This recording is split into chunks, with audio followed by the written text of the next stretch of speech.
One of the things I appreciate most about Peter's leadership is that he understands the intricacies of higher education at a depth few can match.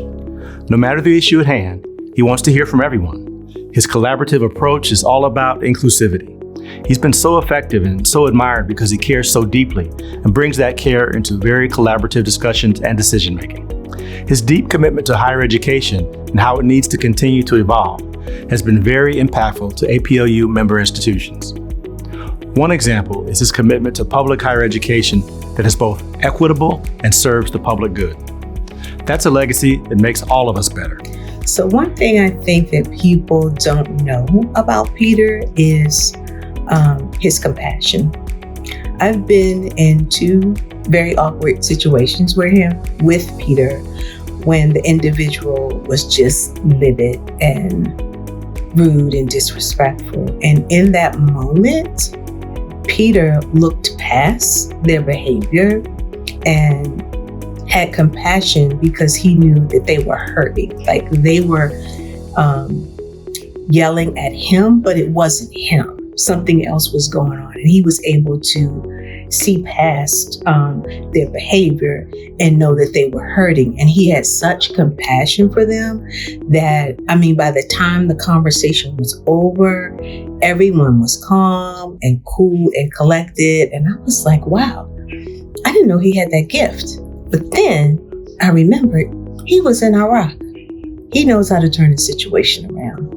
Peter McPherson is somebody who is driven and drawn by the truth. He is driven and drawn by a moral compass that aims him in the right direction in service to those who most need a level playing field in society.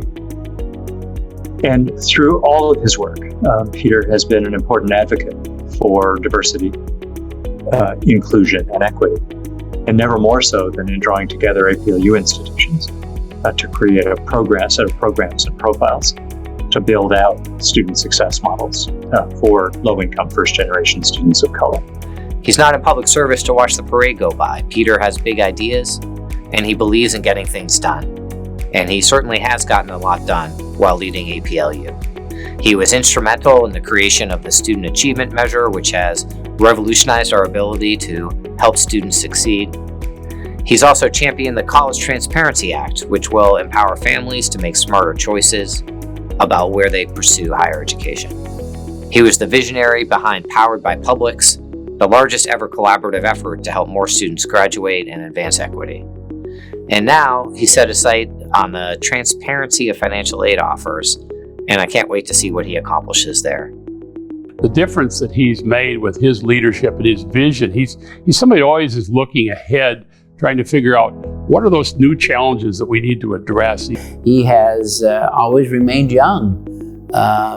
He and I are both somewhat of the same age, but I think that the trick of leadership is that you stay attuned to the times.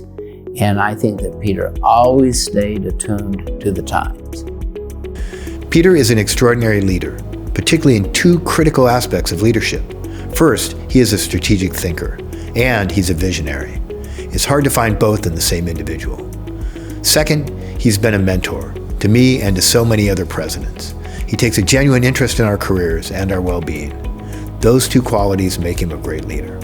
Peter and I don't always see eye to eye on every single issue, but from the start he earned my respect and admiration. He's a tough negotiator, but a willing collaborator. He believes that people can find common ground. Peter always maintained his perspective. He always kept things on an even keel, even when they were quite contentious and difficult. He was an extraordinarily fine public servant and a very gifted politician as well. My fondest memories about Peter is how he's willing to help, how he is passionate about his work, how he stays connected with his member presidents, and his willingness to listen even when we have those fierce arguments. And Peter and I did have them, but we walked away being friends and colleagues. One of the things about Peter McPherson is that he is dogged in seeing things through to make sure that they're right, to make sure that they're done. I'll never forget getting a phone call at about 4:30 in the morning from Peter in the hotel saying, Tom, I've been talking with the provost. We've got to make some changes in these agreements, and it's got to be done before 8 o'clock. And it's like, okay, so did you sleep at all last night, Peter? That's kind of my first thought. And of course, now that I know him even better, the chances are the answer was no. Well, Peter is a quiet leader, but he's tenacious. How many times do I receive calls from Peter on a Saturday afternoon, on a late evening? Always Peter starts out saying, well, how are you doing? And then he launches right into, can you call this person? What are you thinking about this? How can we approach this? Certainly, no one was more attuned to the needs of higher education in his leadership role with APLU than was Peter. Peter McPherson was an extraordinarily gifted public servant and a good politician. I tapped him to be Deputy Secretary of the Treasury. I was Secretary of the Treasury, and I recruited Peter to be my deputy. And he helped me tremendously in negotiating the U.S.-Canada Free Trade Agreement, which was the forerunner of the North American Free Trade Agreement. If we hadn't had the Canada Free Trade Agreement, we would never have had NAFTA. And the Canadian Free Trade Agreement was a very close-run thing. We only got it at the very last second, and after some very hard bargaining and negotiating with Canada. Peter was an integral part of that. I have to say that if you talk to the career people in aid, they say Peter was the greatest administrator since the founding of the agency when President Kennedy started it in 1961. And I think you could get that confirmed by many, many career people who remember him very fondly. Well, Peter, you're finally doing what we all should do, hanging it up and start enjoying life. I'm really happy for you. You've had some incredible experiences. And I think back to all those days when you sat at your desk, put your feet up, and I sat in front of you scared to death, looking for a $5,000 raise. And boy, at the end, you took care of me, and I think I did a little bit for Michigan State and you. But it was great seeing you the other day. I sure hope that retirement goes well. I hope you get back here, and thank you for all you did for Michigan State. And maybe it's important for Loopy and I and my family. Thank you what you did for me. God bless. I think our relationship really blossomed when I became president of Michigan State University, where Peter was regarded as one of the most successful presidents in MSU history. Peter and Joanne were the last presidential family to occupy Cole's house, the president's residence, and I was proud to carry on that tradition when I came to MSU. I've known Peter for a long, long time. First and I were acquainted when he was in the Ford administration, actually, helping with personnel, prominent lawyer in Washington, a banker, and perhaps most enjoyably when he was at Michigan State University. I played a little bit of a role. He became the president when I was governor and led the university with great distinction, and which clearly then opened the door for him to come to Washington and work with all of the land-grant universities. I became more acquainted with Peter and his leadership when he joined APLU, nostalgic I should say, and he was so intent on changing the name because going up on Capitol Hill or going around, he later found out that nobody could pronounce the name nostalgic, and the different interpretations caused him to become so engrossed in changing that name, and he accomplished it. The partnership between APLU and AAU is very strong, and I really appreciated the things we were able to do together during my 2+ years in this role and in his last couple of years. But I especially enjoyed being able to co-chair with him the Boyer Commission. He had lots of great ideas, and it really was a joy to work with him on that project that is so important to me and to him.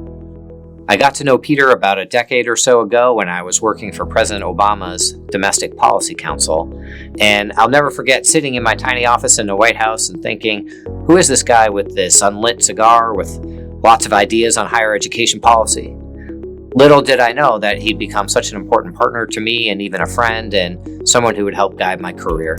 I wanted to thank you and congratulate you on an incredible career in higher education. And thank you for your impact that you've had through APLU and for our 1890 institutions. I want to thank you for being such a voice of wisdom for me, coming to see me and taking me out to lunch when I first got to Virginia State. It meant a lot to me then, and it means a lot to be able to congratulate you now. So if you've ever worked for Peter, you know that Peter makes it very clear when he is ready for the meeting to be over. When he's ready.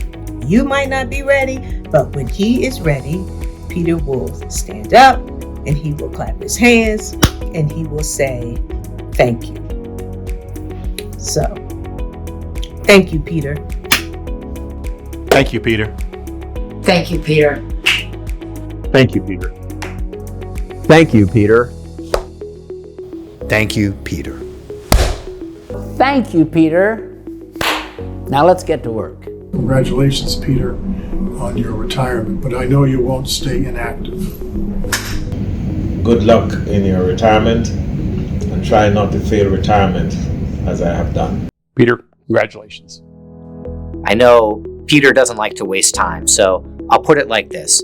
Peter McPherson has made the APLU a force to be reckoned with in Washington. Thanks to his leadership, you can rest assured that if there's going to be a conversation about higher education anywhere in Washington, America's public universities will have a seat at the table.